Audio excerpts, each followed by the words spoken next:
Fala aí, pessoal, tudo bem? Vamos para mais uma aula de Química 1. Vamos fazer uma revisão de termoquímica, já pensando nas avaliações, né, que vão acontecer. Então, nós temos aqui os objetivos: dar início ao estudo de termoquímica, definir entalpia e variação de entalpia, definir processo endotérmico e exotérmico e seus gráficos, avaliar os fatores que influem na variação de entalpia. Então, vamos lá. Entalpia, o que é entalpia? Quem lembra?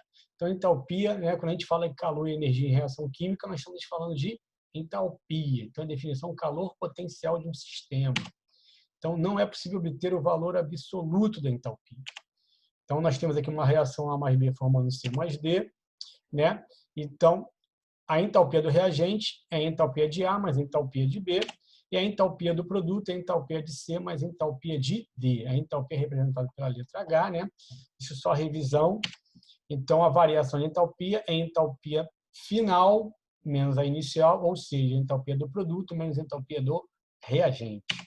Então, variação de entalpia dada por ΔH é o calor trocado ou recebido à pressão constante. Então, a termoquímica é a parte da química que estuda a troca de calor de uma reação. Então, a reação ela pode ou doar calor ou receber calor para acontecer.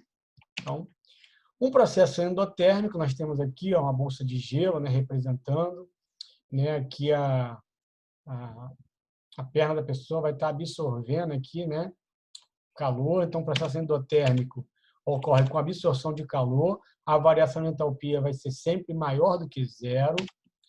Nós temos como exemplo fusão e vaporização, que precisam de calor para acontecer.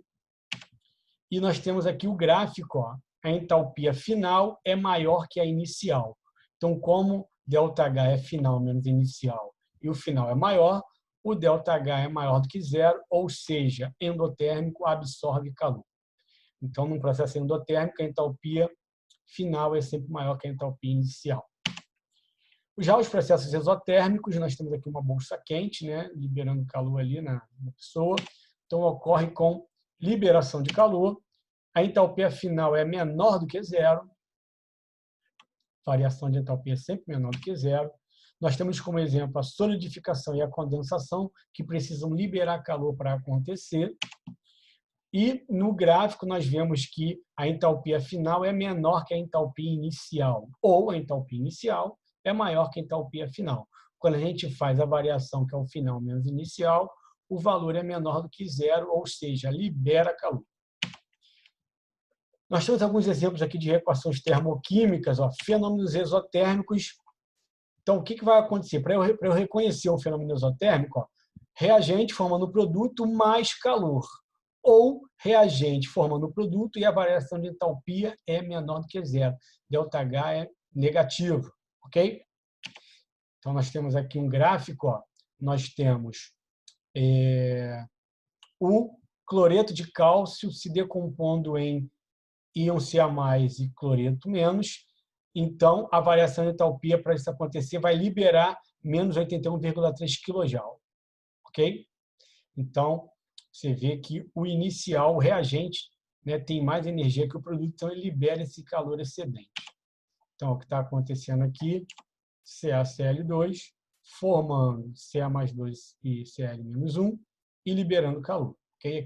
Esse calor aqui está sendo liberado. Já no fenômeno endotérmico, reagente mais calor vai formar um produto, ou reagente mais produto, a variação de entalpia é maior do que zero. Então, nós vimos que na outra reação, aqui estava reagente formando produto mais calor. Aqui é o contrário, é reagente mais calor formando produto, ou reagente formando produto e a variação de entalpia é positiva. Então, nós temos aqui o gráfico, onde a entalpia final ou dos produtos é maior que a entalpia inicial. Então, o reagente precisa absorver esse calor para formar o produto. Ok? Então, nós temos aqui um exemplo, nitrato de amônio recebendo calor, formando o nitrato de amônio mais 1 e o nitrato menos 1. Ok? Isso aqui foi até tema aí desses dias, na explosão. Então, fatores que influenciam na variação de entalpia. Então, a entalpia pode ser influenciada pelo estado físico dos componentes. Então, a entalpia aumenta nesse sentido do sólido o líquido a entalpia é maior e o gasoso é maior ainda. Aumenta a energia, logo aumenta a entalpia. Então, nós temos aqui, ó, HX do gasoso é maior do que do líquido, que é maior que do sólido. Então, nós temos aqui gráficos mostrando essa diferença de energética. Então, as reações exotérmicas, ó, A mais B formando X gasoso é um valor de entalpia, A mais B formando X líquido é outro valor de entalpia, e A gasoso mais B gasoso formando X sólido é outro valor de entalpia, que pode ser representado pelo gráfico. Então, o delta H1 é um valor, delta H2 é um valor maior e delta H3 é um valor maior ainda. Então, para eu transformar gasoso em sólido, eu tenho uma variação de entalpia maior do que o dos outros. Formas alotrópicas, o que é alotropia?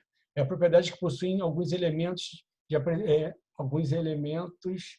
químicos de se apresentarem com formas e propriedades físicas diferentes. Quais são as variedades alotrópicas mais importantes? É a do diamante, o grafite, o carbono. Aqui também tem o fullereno, tá? Muito cobrado em vestibular agora, mas os mais falados são esses, diamante e grafite. No caso do oxigênio, nós temos o ozônio e o oxigênio, o fósforo, temos o fósforo branco e o fósforo vermelho, e o enxofre monoclínico e rombo. O importante é isso aqui, ó. Esse que está com uma estrelinha são os instáveis, e os que estão com duas estrelinhas são os estáveis. Esses aqui são utilizados como a base, né? A variação de entalpia de substância simples é igual a zero, desde que ela seja as formas alotrópicas mais estáveis. Então, é bom saber que o mais estável do carbono é o grafite, o mais estável do oxigênio é o próprio gás oxigênio, dos fósforos é o fósforo vermelho, do enxofre é o enxofre rombo. Então, nós temos aqui ó, o diamante e o grafite. Então, ó, grafite, a combustão do grafite, forma CO2, tem uma variação de entalpia, a combustão do diamante é outra variação de entalpia. Então, ó, para a combustão do grafite, eu preciso de uma variação de entalpia menor do que para a combustão do diamante, logicamente, certo? Quantidade das substâncias, então, eu posso trabalhar com essas reações termoquímicas como se fosse matematicamente, né? Então, ó, se eu multiplicar os reagentes e os produtos, obrigatoriamente eu vou multiplicar também a variação de entalpia. Todo mundo multiplica da mesma forma, tá? Então, e quando eu inverto a reação, o sinal do ΔH muda. Então, A mais B formando C, o ΔH é 1. Se eu colocar C se transformando em A mais B, a variação de entalpia é negativa, ok? Agora vamos falar um pouquinho de entalpia de formação. Então, calor liberado ou recebido na reação de formação de 1 mol, isso aqui é importante, tá? O que é entalpia de formação? É o calor, né, liberado ou absorvido na formação de 1 mol de substância a partir de formas alotrópicas mais abundantes e estáveis no estado padrão. Por isso que é bom a gente saber quais são as formas alotrópicas mais estáveis. E é sempre formação de 1 mol. Então, olha só, o que é estado padrão? Estado padrão é quando a pressão é 1 atmosfera, temperatura 25 graus Celsius. E essa é a condição padrão que ele está falando aqui. Então, ó, nós temos aqui ó, hidrogênio, mais enxofre, mais oxigênio, formando ácido sulfúrico no estado líquido. Então, nós temos aqui a entalpia de formação do ácido sulfúrico. Pode ver que eu tenho 1 mol aqui. Se aqui tivesse 2 mols, não valeria como entalpia de formação. E se aqui fossem substâncias que não são estáveis, formas mais estáveis alotropicamente, também não valeria. Então, um outro exemplo, ó, são só substâncias simples formando 1 mol de uma substância composta. Ok? Olha lá, ó. Aqui nós temos a glicose, ó. Então, substância simples, no seu estado padrão mais estável, formando 1 mol da composta. Essas já caiu questão no vestibular só para você identificar qual representava uma entalpia a reação que representaria uma entalpia de formação. Então, você tem que seguir esse critério. Formação de 1 mol e substâncias simples no seu estado mais estável. Então, nós temos aqui ó, o oxigênio formando o ozônio.